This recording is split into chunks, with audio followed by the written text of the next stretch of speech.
Laurent Delahousse, le présentateur avoue enfin son plus gros défaut au JT. Laurent Delahousse, entre prestige et confidence, les secrets bien gardés du maître des week-ends.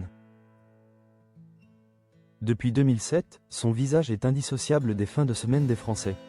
Laurent Delahousse, figure de proue de France Télévisions, incarne une certaine idée de l'élégance et de la rigueur journalistique à la tête du JT de 20h sur France 2. Pourtant, derrière le brushing impeccable et le charisme qui sature l'écran, se cache un homme de rituel et, parfois, de petite obsession. Récemment, c'est sur le terrain de la modernité, via l'application TikTok, que le présentateur a choisi de lever le voile sur les coulisses de son journal, révélant une vulnérabilité et une autodérision qui ont séduit ses abonnés. Le rempart contre les rumeurs, le plébiscite du public. La rentrée n'a pas été de tout repos pour le journaliste. Dans le milieu impitoyable de l'audiovisuel, des rumeurs de remplacement ont un temps assombri son horizon. Mais le verdict des téléspectateurs, véritable gardien du temple, a été sans appel. Sur les réseaux sociaux, une vague de soutien sans précédent a déferlé. S'il part, je ne regarderai plus les infos, il est le meilleur actuellement, ou encore qui trouver de mieux pour le remplacer. Ce plébiscite populaire a agi comme un bouclier, confirmant que Delahousse n'est pas qu'un présentateur, mais un repère.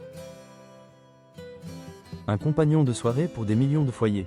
Au final, le capitaine est resté à la barre de son navire. Pour le plus grand bonheur de ceux qui apprécient la pertinence de ses interviews dans 20h30 le samedi ou 20h30 le dimanche. Parmi les secrets de fabrication révélés sur TikTok, une anecdote a particulièrement retenu l'attention, celle de l'ascenseur privatisé. Pour relier la salle de rédaction où les derniers textes sont peaufinés jusqu'au plateau de diffusion, Laurent Delahousse emprunte un trajet millimétré, mais la technologie a ses caprices. Le journaliste s'est souvenu d'une panne survenue un soir de direct, entre 19h54 et 19h56. Ce sont 2 minutes assez longues. Confie-t-il avec humour. Imaginez l'angoisse. Le compte à rebours est lancé, la France entière attend, le Joker n'est pas là.